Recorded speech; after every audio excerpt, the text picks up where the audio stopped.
Hello, everyone, and welcome to the last of our local health department hepatitis C virus webinar series. Um, this is 5 of 5, so this is the last one. But if you are interested in more, be sure that you check out our training and event section on our website at michigan.gov/hepatitis. I will drop a link in the chat shortly. But today we will be talking about hepatitis C linkage to care and case management. And our presenters for today are Macy, who is a hepatitis C disease intervention specialist unit manager, as well as Sarah and Heidi, who are hepatitis C disease intervention specialist.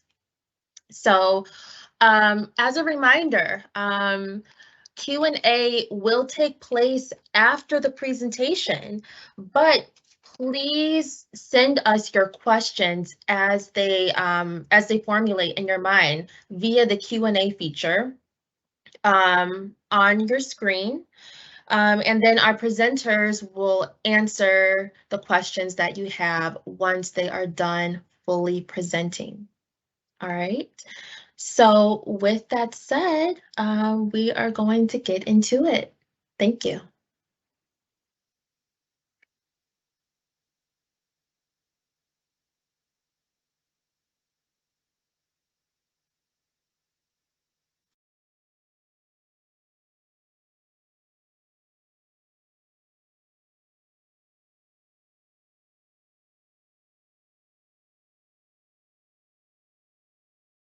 Alrighty, can you see my slides? Yes, we can. Beautiful. Well, good morning, everyone. My name is Macy Ladisky, and here is a look at the agenda for today's presentation. Just in case this is the first hepatitis C webinar series you have attended, we did want to provide a quick high-level overview of hepatitis C 101. So apologies if a few of these slides look familiar, but should be brief. And then I'm going to pass off the rest of the presentation to Heidi and Sarah, who are going to share some of their wisdom on hepatitis C linkage to care and case management.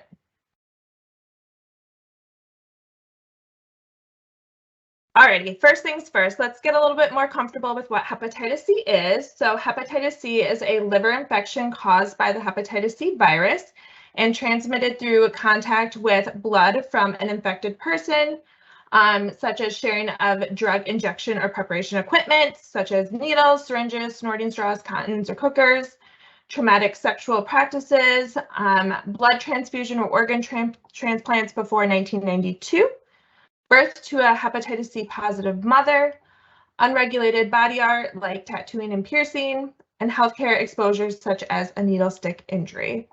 Hepatitis C is not transmitted through breast milk, food, water, or casual contact, such as hugging, kissing, sharing food, or drink with someone living with hepatitis C.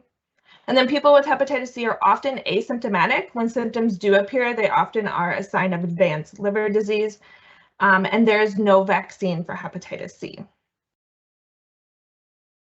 So there are two phases when it comes to hepatitis C, the first one being the newly infected acute phase, where some folks may develop signs and symptoms like jaundice, elevated liver enzymes, and symptoms like vomiting, diarrhea, and abdominal pain. It's important to note that a portion of folks, so about 25% in the acute phase, will spontaneously clear the infection on their own without treatment. However, for those who don't clear it, so around 75%, and don't receive timely hepatitis C treatment will go on to develop chronic hepatitis C. Yet persistent hepatitis C chronic infection without treatment can result in serious, even life-threatening health problems such as severe liver scarring or damage and liver cancer. I did want to note that there are some providers that will hold off treating newer diagnosed hepatitis C patients to see if they'll spontaneously clear the virus. Sometimes they'll say, oh, come back in 6 months and we'll recheck your RNA. However, that is discouraged. Patients with acute hepatitis C should be treated upon initial diagnosis without awaiting spontaneous resolution using a test and treat strategy. Therefore, if you do have a case that says the provider wants to wait to treat them, then we try to find another provider for that case who would be willing to treat them right away. And then also it's important to provide that other provider with updated recommendations for testing and managing and treating acute hepatitis C infection, and that can be found by clicking on the link on this slide. So this slide here outlines hepatitis C testing recommendations. CDC implemented universal screening recommendations in 2020 to include at least once in a lifetime for all adults 18 years and older, all pregnant people during each pregnancy, and then routine periodic testing for persons with ongoing risks, such as like substance use. And then any person who requests hepatitis C testing should receive it, regardless of disclosure of risk, because many persons might be reluctant to disclose stigmatizing risks. And then when it comes to hepatitis C testing, it takes 2 tests to see if you're living with hepatitis C. The first one is the hepatitis C antibody test, and this detects if you've ever been exposed to hepatitis C. If you have been exposed, that antibody test will be positive, and that person should be linked to confirmatory testing, which is an RNA test. And an RNA test can tell if you are currently living with hepatitis C. So if you're positive, then that person should be linked to care for treatment. And then there also is a genotype test, which identifies a specific strain of virus and is equivalent to an RNA test. It's important to note that if anyone tests positive for hepatitis C, that antibody test will always be positive, regardless of someone clearing the virus on their own or receiving treatment. So perinatal hepatitis C testing recommendations. So all children born to a hep C infected mother should be tested for hepatitis C. Maternal hep C antibodies transfer from mom to child and may not clear up for up to 18 months. So the AASLD recommends testing infants according to the following algorithm. So a hepatitis C antibody testing at or after 18 months of age. Hep C RNA can be considered as early as 2 months of age. And then there are FDA-approved DAA regimens that are available for children aged 3 years and older.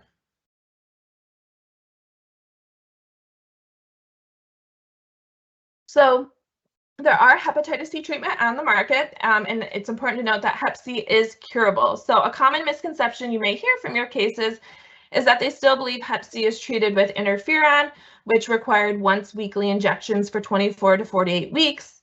This treatment had low efficacy against the most common hepatitis C genotypes, and often treatment was not curative and had nasty side effects. Therefore, it's important to educate your cases on the present-day therapeutics, which are called direct-acting antivirals, or DAAs. These first received FDA approval in 2013. They have high cure rates and improve patient quality of life with fewer side effects. And most reported was fatigue and headache, and these medications had shorter treatment duration, on average taking 1 to 3 pills daily for about 8 to 12 weeks. However, the downside of DAAs is that they were previously very expensive, and since Hep C is a fairly prevalent condition, this caused payers and insurance companies to strategize how to curtail costs without inflating their budget. Therefore, some common strategies to curtailing costs of hepatitis C medication was prior authorization. So before medications or before DAAs can be prescribed, a provider must submit paperwork to gain approval for writing the script.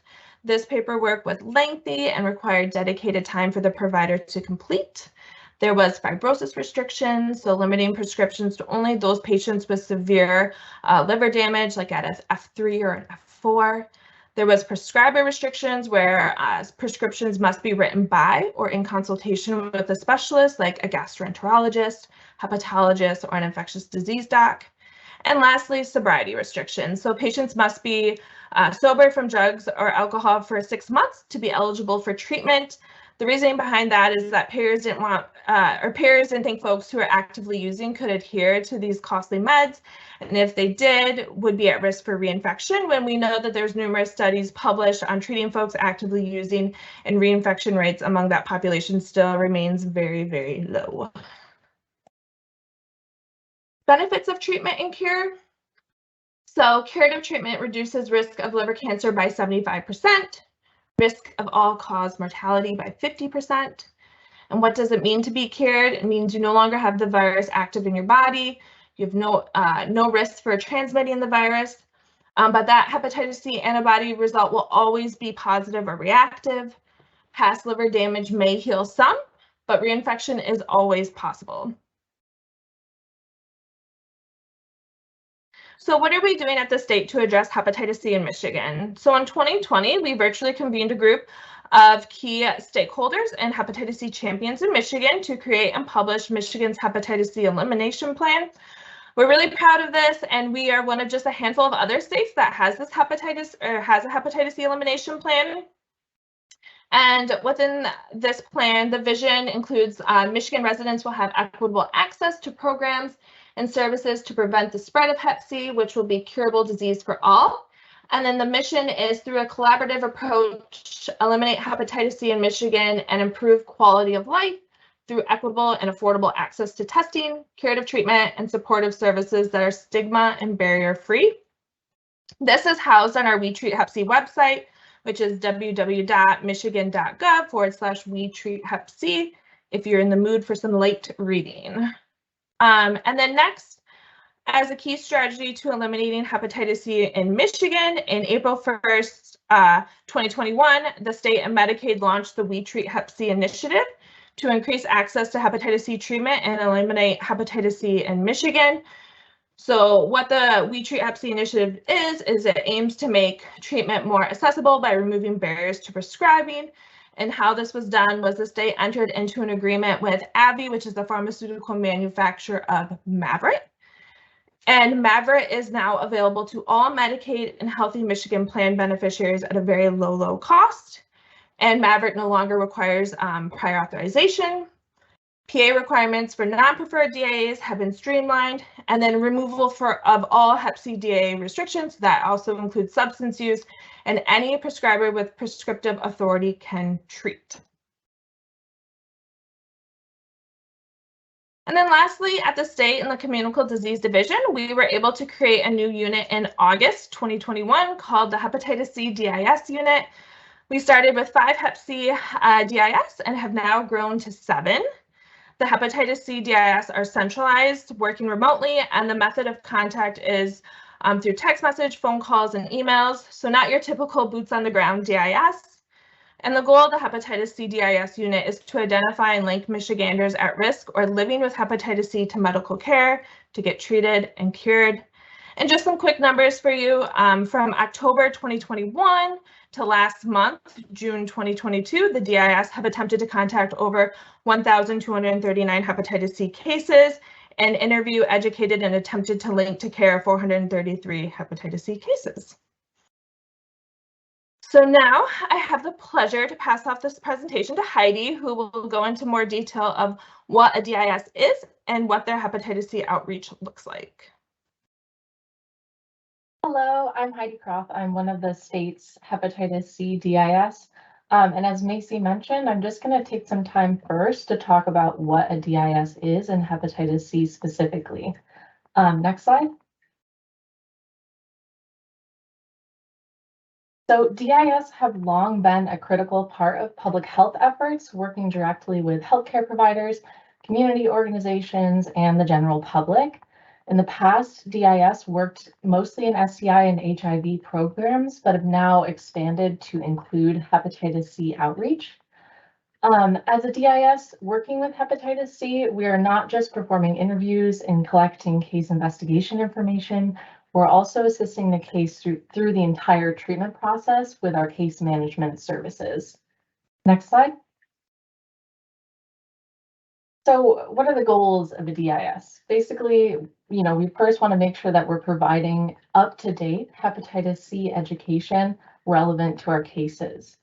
We also want to make sure cases are referred to any healthcare and community resources that they need to help them on their treatment journey. And linking cases to testing and treatment provider is also extremely important in that process. And lastly, we want to help patients achieve adherence to the treatment regimen and eventually a cure. Next slide. So DIS need to have a variety of skills. First, because we work with sensitive health information, we need to be able to maintain confidentiality and be familiar with and comply with health privacy laws. Some soft skills that are helpful as a DIS are creativity, empathy, and also being tech savvy and a good problem solver. Communication skills are incredibly important as a DIS. Our job is to communicate. We need to be non-judgmental, be an active listener, use patient-first language, and be familiar with motivational interviewing techniques. And as a DIS, we also need to work with many different cases that are at different stages of the hepatitis C care continuum over many months as they work towards a cure. So having organizational skills is necessary. And we aren't just case investigators, we're like patient navigators and network builders for these cases, and we need to be familiar with community-specific resources to ensure that patients have equitable access to these linkage to care services. Next slide. So now I'd like to talk a little bit more about our case outreach process. Next slide. Great. And then this flow chart on the left might seem kind of confusing, but I'll break it up into relevant sections as we go along. So first, we need to determine what kind of a hepatitis C case we're working with, and if there's a chance that the case may have acute hepatitis C versus chronic hepatitis C. So we may need to call the provider. And we like to reach out to providers if a case is in acute status already, or if they're new to MDSS within the current calendar year or within the past 6 months. We need to obtain, for example, ALT and bilirubin labs from the provider to determine acute status. And we also need to check the case's treatment progress so far, For example, if the provider has already referred them to follow-up testing or treatment, or has already started them on treatment, that's important for us to gather. And then we also like to check to see if the provider has been in contact with the case and might have good phone numbers to reach them at, because that can really aid us in the next step of our outreach process as well. Next slide. So next, of course, we need to reach out to the case. And I like to prepare resources beforehand and take a quick look at what community-specific services are available to my case.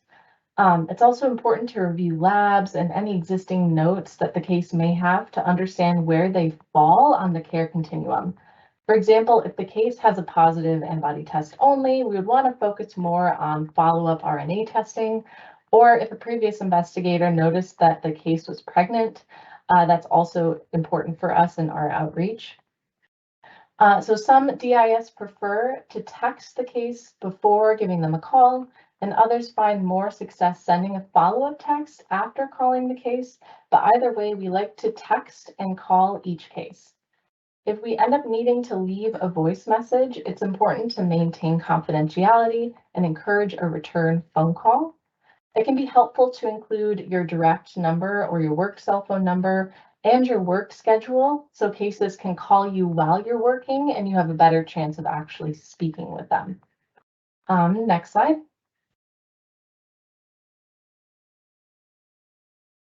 Okay, so if we encounter difficulties in reaching the case, there are multiple methods we can use to help us get in contact. I've included a link here for if the presentation gets sent out, but TLO is a service that you can pay for that allows you to look up information associated with a person under specific circumstances regulated by the law. We use this primarily for phone numbers, and it'll give a big list of phone numbers for this person. And many of those are disconnected or old numbers, but it does rank them for us, and it can help us get in contact with the right person. TLO also contains information like the case's address, family members, and even if they're deceased. And we avoid accessing more sensitive information like driver's license number and social security number because that's not really relevant in most cases. Next slide. We can also perform a search in OTIS, which is the Offender Tracking Information System, and I've also included a link here. This can help us figure out if it's possible to reach the case or if they're currently incarcerated. And sometimes if a case is on parole, it can be helpful to reach out to their parole officer for a better contact phone number. And the parole office and a phone number is listed in OTIS as well. Next slide. We can also perform additional outreach to cases who are lost to follow-up. For example, we have an email template we can send asking cases to give us a call, and we can get their email address sometimes from MDSS, but also from TLO. Calling cases from previous months one last time to try to interview them and provide case management services can have some success. And it allows us to update our data with the case's most recent labs and mark them as deceased or incarcerated if applicable. Sometimes there's better contact phone numbers in there as well, so it's helpful to reach out to the newest ones. Next slide. So now we move on to the actual interview, and this is where we want to use all of our DIS skills. It's really important to build trust, build rapport with cases, and meet them where they're at throughout the interview from start to finish. And we like to cover the information most important to the case first, like lab results and interpretation of those results, as well as hepatitis C education. We talk about what the case's lab results mean, what hepatitis C is, how it's spread, how to prevent the spread, and how it damages the liver, as well as the treatment process for hepatitis C. And depending on what kind of case we're working with, we can emphasize different portions of this education. And then only after the case is comfortable with that information do we move on to the questions we need to ask from MDSS. And those can be more sensitive, so Sarah will be covering some tips and tricks for asking those questions and handling pushback later. We like to take time as well to address any barriers to the case, especially, while we're on the phone with them, we can locate a treatment provider and even set up an appointment for them. We can take the time to help them apply for and renew their Medicaid benefits and other benefits and help them apply for patient assistance programs.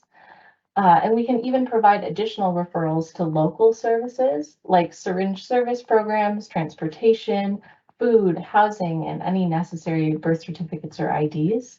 And we like to take the time on the phone to try to do that with the case. And then if necessary, we can send them those, specific details afterwards. But while we have them on the phone, we like to try to get them engaged.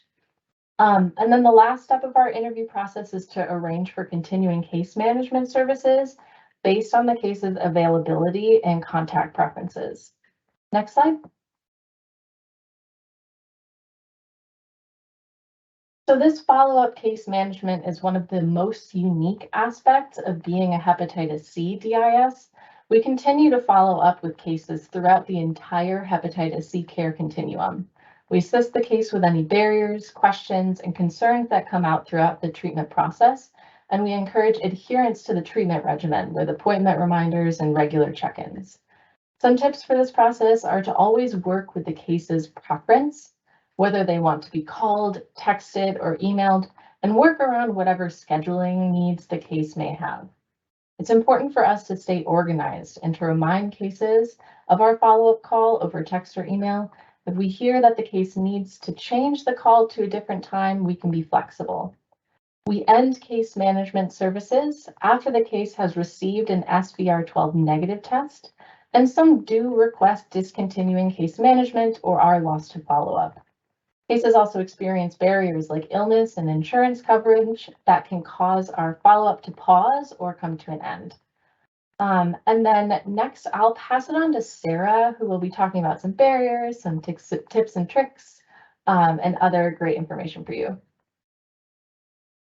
Thank you, Heidi. I appreciate it. As mentioned, my name is Sarah Kilbride. I'm a Hep C disease intervention specialist at the state.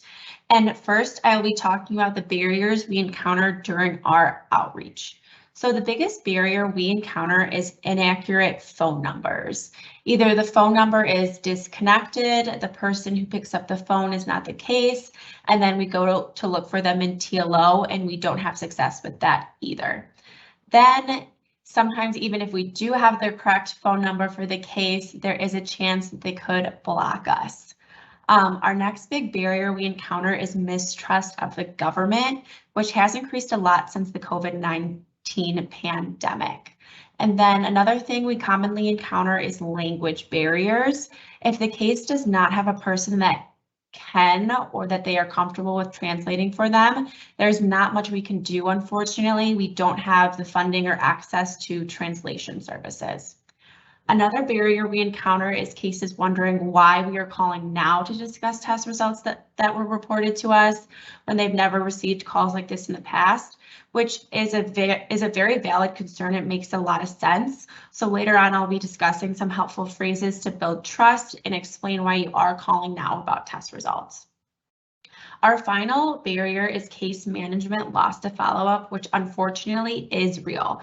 You'll have a great conversation with the case and then all of a sudden they stop answering or responding, and that can be really disappointing, but something could have come up in their lives that we don't know about. And at the end of the day, it's all about meeting patients where they're at. So if we have case management loss to follow-up, we'll give them an extra outreach call a couple of months after they're considered case management loss to follow-up. And again, we always re-engage when cases reach back out to us. Next slide, please. Next, I just wanted to discuss some barriers cases face when trying to access treatment. And as you can see, there are a lot of them, and some of them are quite complex.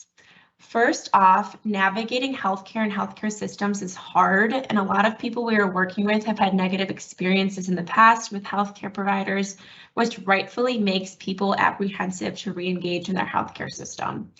Next, there's just a general lack of knowledge that providers have when it comes to treating hepatitis C.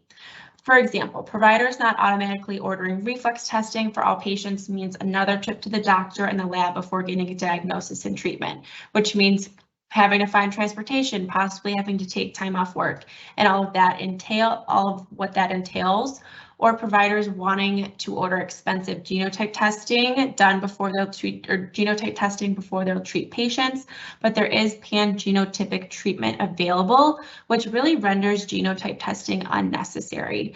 Next, if a case is currently using substances, a lot of times they do not want to undergo treatment because of fear of stigma. And a lot of times providers will not treat people who are using substances because of fear of adherence or reinfection. But as Macy mentioned, since the We Treat Hep C initiative, there are no sobriety restrictions that patients need to follow to get treated for hepatitis C. And then another common barrier we encounter is that Hep C treatment is not a top priority for patients with comorbidities. A lot of other things take precedence, and unfortunately, in a lot of cases, if people aren't having symptoms, then they think they're fine and they don't need treatment.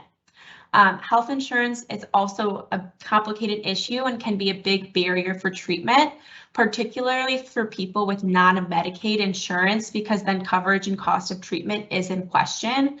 There can also be barriers in gaining Medicaid or health insurance in general if cases do not have the proper documentation, such as their Social Security card or birth certificate.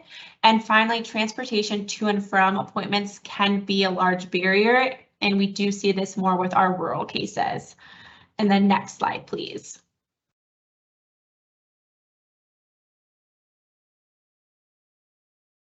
There are also some more specific barriers for perinatal cases getting treated. So first, there can be a disconnect between the OBGYN, the birthing hospital, and the pediatrician. So for example, the OBGYN doesn't tell the birthing hospital about the HC positive mom, and then the birthing hospital doesn't know about the hepatitis C, and the baby could slip through the cracks and not ever get tested for hepatitis C.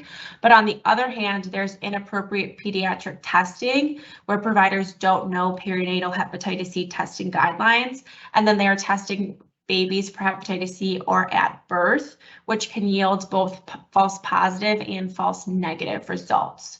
And then another common thing we encounter with perinatal cases is that the child may be with foster adoptive parents. And if a child is with foster adoptive parents, insurance cannot cover the child for treatment until the guardianship process is confirmed and finalized, which can take a really long time. Lastly, the inability to swallow pills is a big barrier for children receiving hepatitis C treatment. So a lot of providers will falsely advise that children start treatment when they are 12, but there are now direct-acting antivirals on the market that have a pellet formulation, and then those can be sprinkled into non-acidic foods. And then next slide, please. So we encounter a lot of misconceptions about hepatitis C in our work, but today I'll be talking to you about the most common ones. First, treatment being expensive, insurance not covering treatment, and there not being any treatment assistance programs all go hand in hand, so I'll be talking about those three together. So treatment being expensive really depends on the insurance type. So for Medicaid and Healthy Michigan Plan beneficiaries, treatment should theoretically be free. But for people with private insurance that may not cover the treatment or the entire treatment costs, it can still be expensive. And at that point, patients may need to use patient assistance programs, which do exist. They're just not very well known.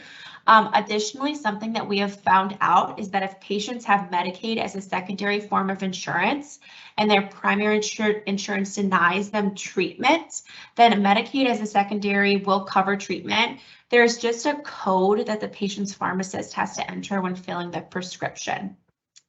And then another common misconception we hear is that treatment is painful and ineffective, which was true back in the interferon days, but now treatment is as easy as taking a simple pill with little to no side effects. We also hear a lot of, my doctor told me that my levels are too good for treatment, but anyone can get treated for hepatitis C regardless if they have liver function tests in the normal range. And then we hear a lot from cases, I can't access treatment until I no longer inject drugs, but there are no sobriety restrictions for the treatment of hepatitis C, so there's a lot of education points there. And this isn't on the slide, but something else we do encounter is that people think they're vaccinated against hepatitis C. And so at that point, we also have to educate and inform that there's no vaccination against hepatitis C, that is just hepatitis A and hepatitis B. And then next slide, please.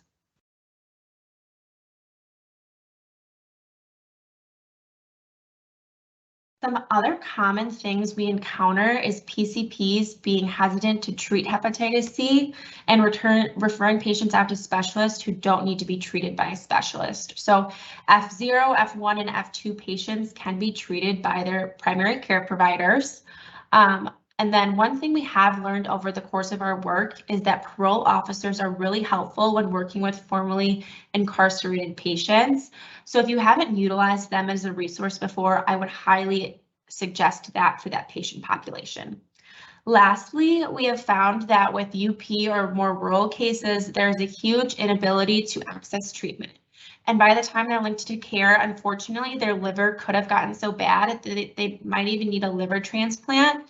And in that case, they would have to travel to Southeast Michigan or Wisconsin for treatment. And a lot of cases, people don't want to or don't have the means to travel, so they resolve to never getting treatment, which is really, really sad.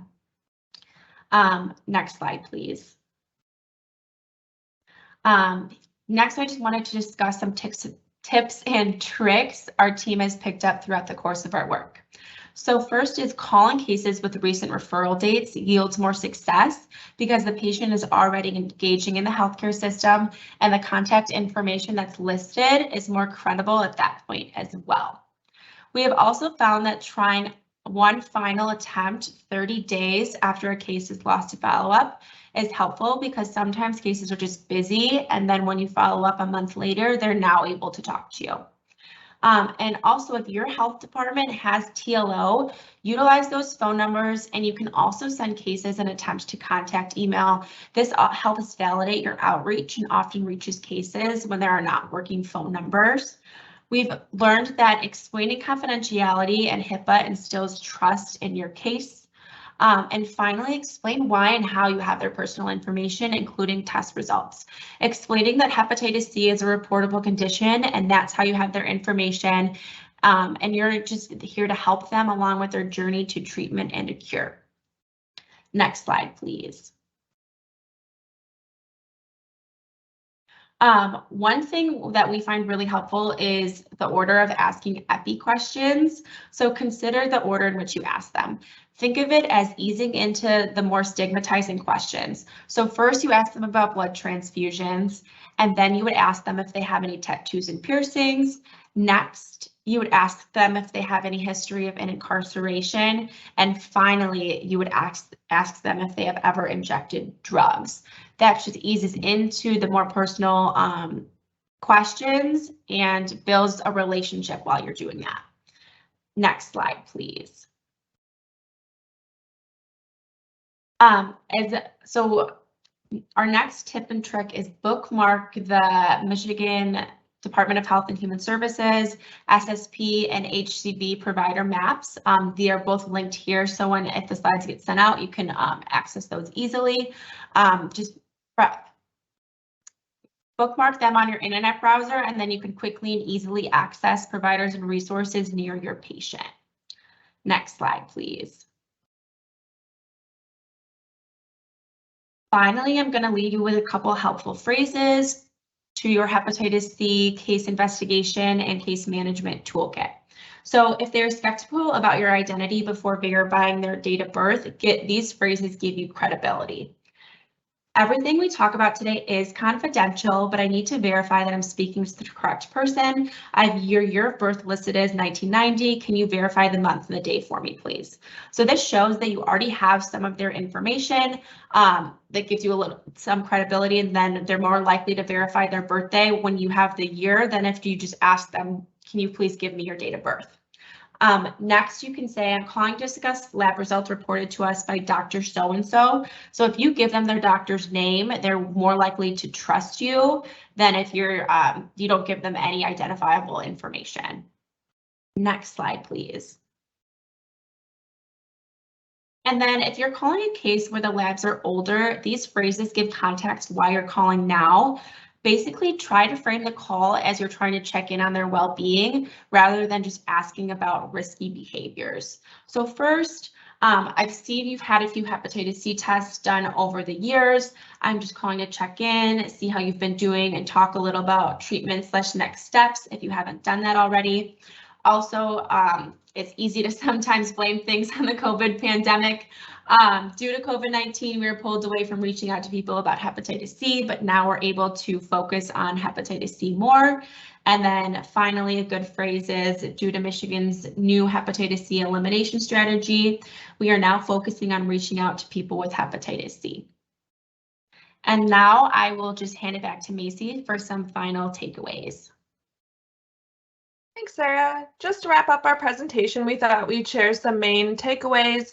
The first one being is be the hepatitis C expert. So being able to answer and address your case's hepatitis C questions and concerns with confidence and accuracy is key to building trust and creating those connections with your cases that are going to be critical with them agreeing to any additional follow-up and support from you.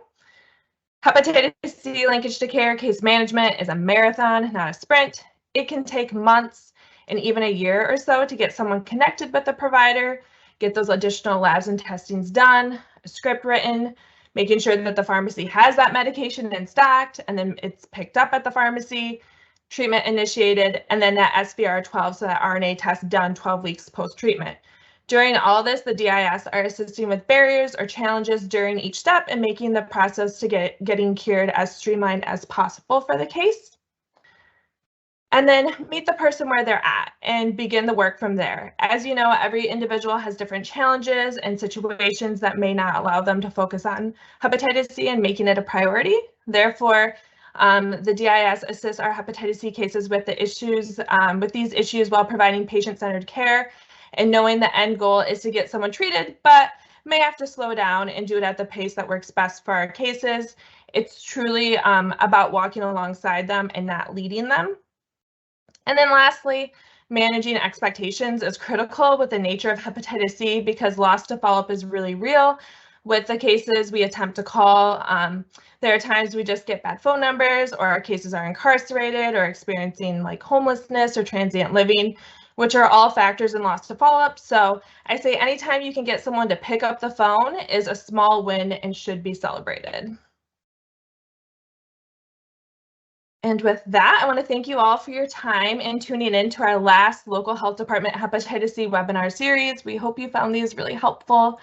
On this slide is our contact information. If you have any questions regarding hepatitis C linkage to care, please don't hesitate to reach out to us. So now I think we can open it up for questions.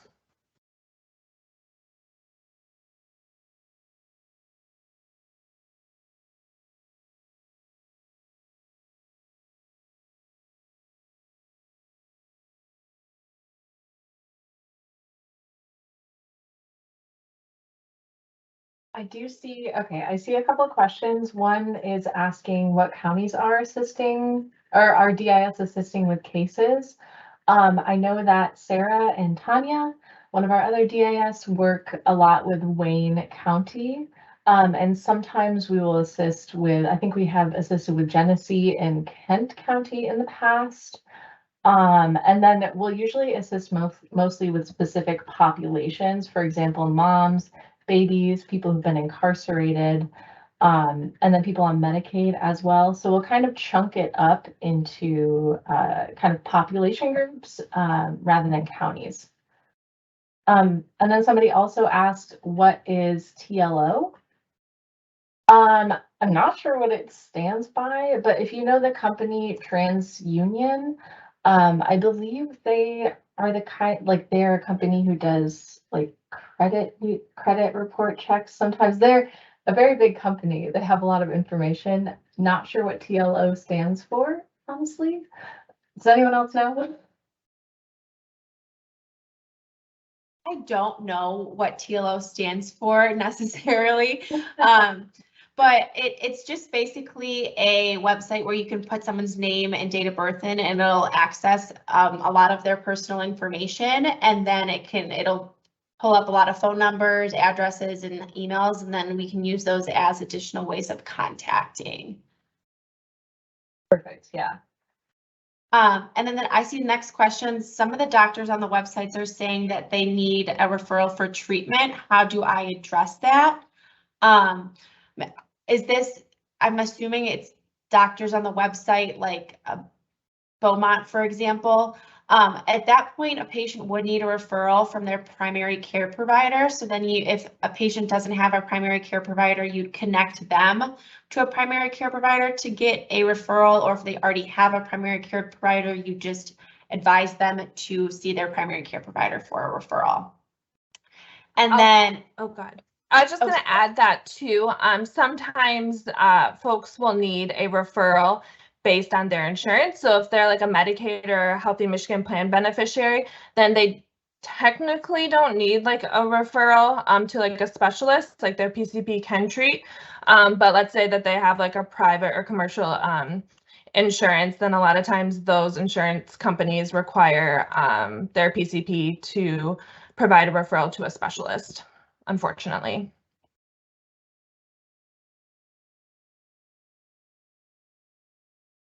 Yeah, and then our next question I see, what do you do if a client just refuses to give you any information and hangs up on you? Unfortunately, that is something that happens and there's not a lot to do after that. What I personally do is I kind of then take a break, shake it off, try to get in a better mindset, and then try to reach the next patient.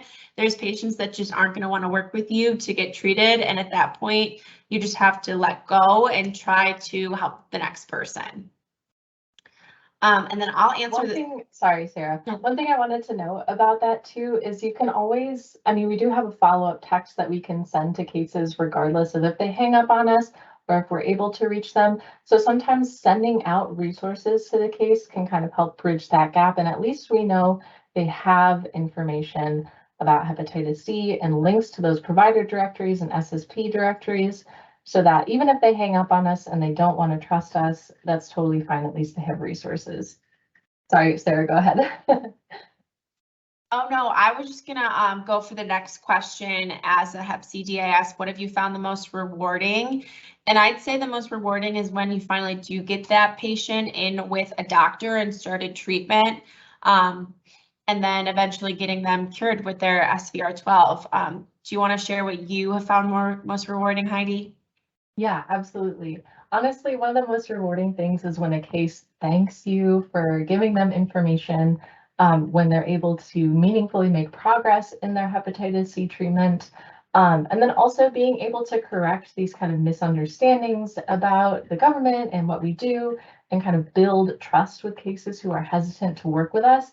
It's extremely rewarding to see throughout the course of the interview, from the beginning where they may be questioning who you are or why you're contacting them, to the end when you're asking, hey, I would love to reach out to you in a month to see how you're doing.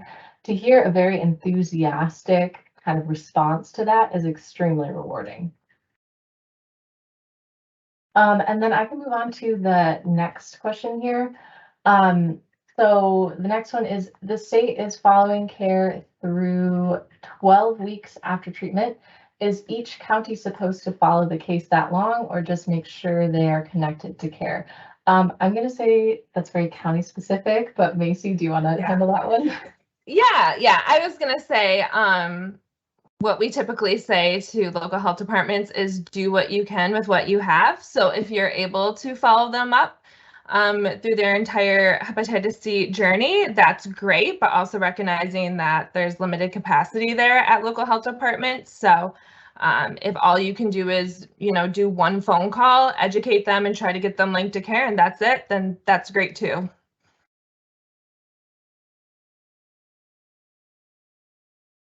And then do you want to address the next question as well, Macy? Yeah, what decides whether the county takes the case or the state takes the case?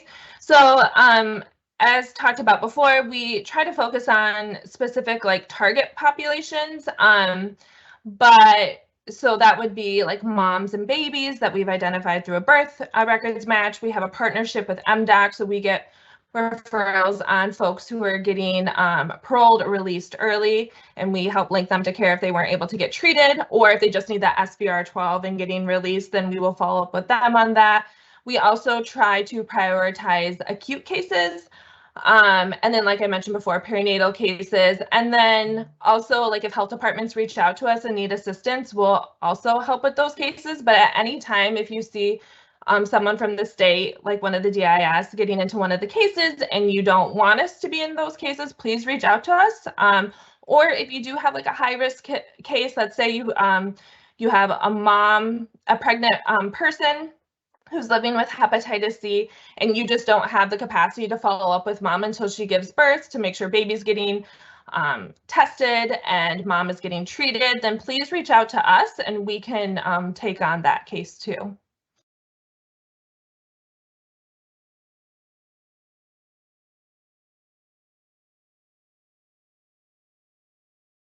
But we're typically reaching out to older referral date cases that you've probably already closed out. So if you do see like a completed follow-up, it's more than likely just us getting in there and reaching out. And then as soon as we're done making contact with the case, then we move that case back to completed.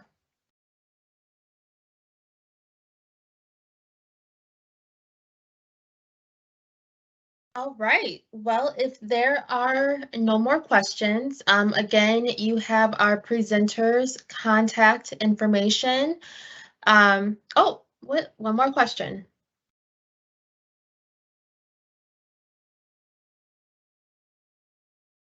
That's a really that's a really good question. And the only to start treatment, yeah, that is one that we're like actively exploring now.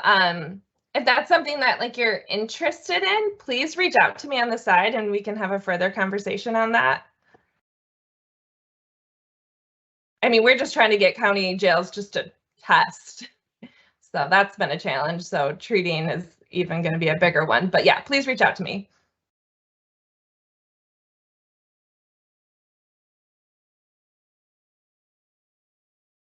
All right. So again, you have our presenters' contact information. Thank you, Macy, Sarah, and Heidi for this wonderful presentation.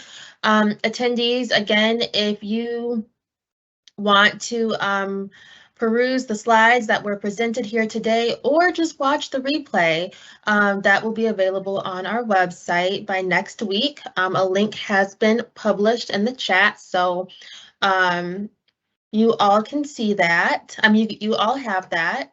So thank you, and we will end this. Thank you all. Thank you. Thank you so much. Hope you have a great rest of your day, everyone.